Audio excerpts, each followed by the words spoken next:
Well, here we are, Air Canada Centre, welcoming you to the Molson Canadian TMLtalk Game Day Skate Show.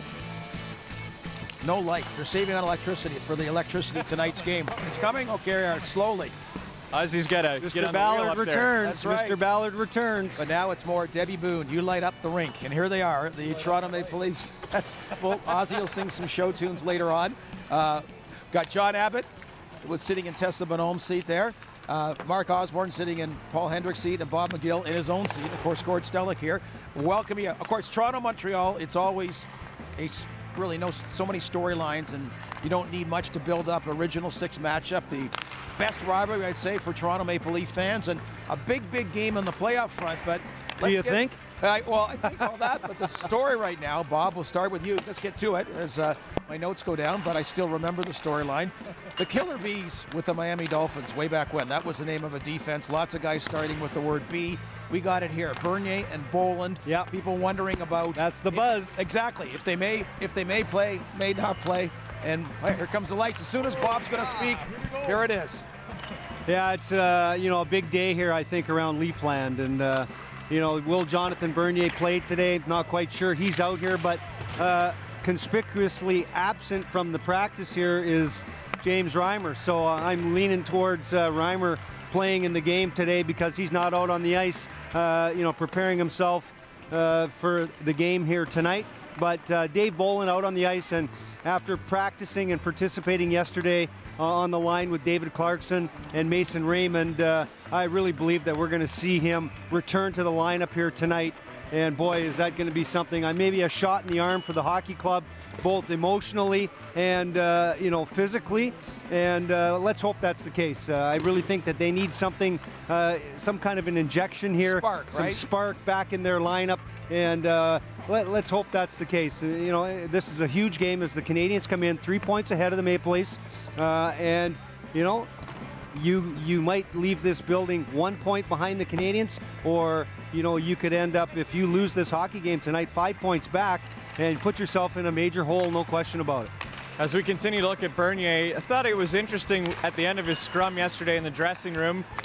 He was asked, what's it going to take for you to feel ready to come back? He said a full practice, and then they sort of questioned him again real quickly. Well, was today a full practice? And he kind of hinted at the fact that it wasn't because he had to cycle in with the other two goalies. So if you're going based on sort of dropping some hints at the end of the skate, and Reimer not being out here, I'd have to think that James Reimer is probably going to be the starting goaltender. In terms of Boland coming back, that's huge news for the Maple Leafs.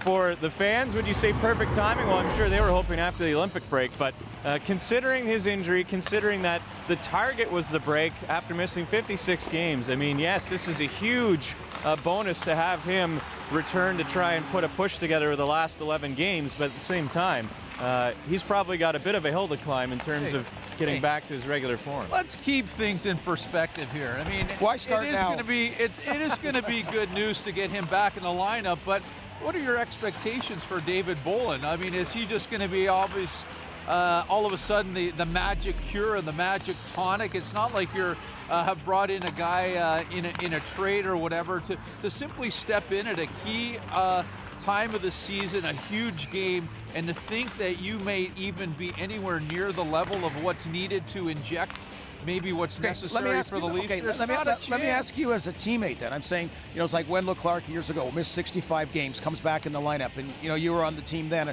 Fans obviously love it. They think it's great. He'll get a great ovation. Is that good enough spark? Is seeing him there, knowing that what you're saying, we don't expect too much from him right now, but at least having him back. As a player, is that a positive? Is that a you know what? thing? It's a positive if you have a player, and we don't know David Boland well enough, at least I don't personally, as far as the intangibles that he brings on the bench and in the dressing room.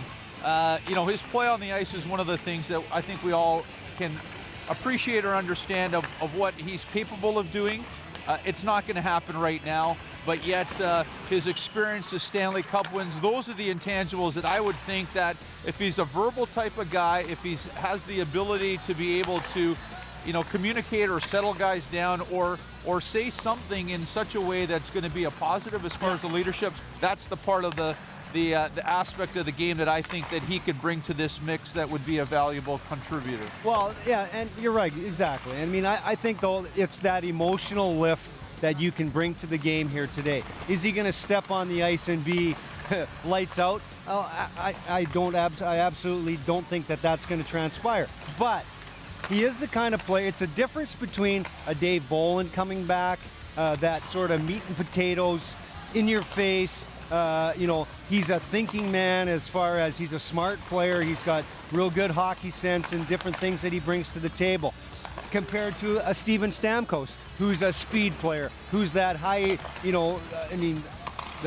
relies on his talents and his speed. Well, David Bolland brings a different, game to it. So I think it's easier for I'm going to say a slug type player compared to that flashy, skilled type player to come in and make that immediate impact, because Stamkos is a different story, but I think the emotional impact is what they need here in this situation. You've lost 4 of your last 5 games, including 3 in a row.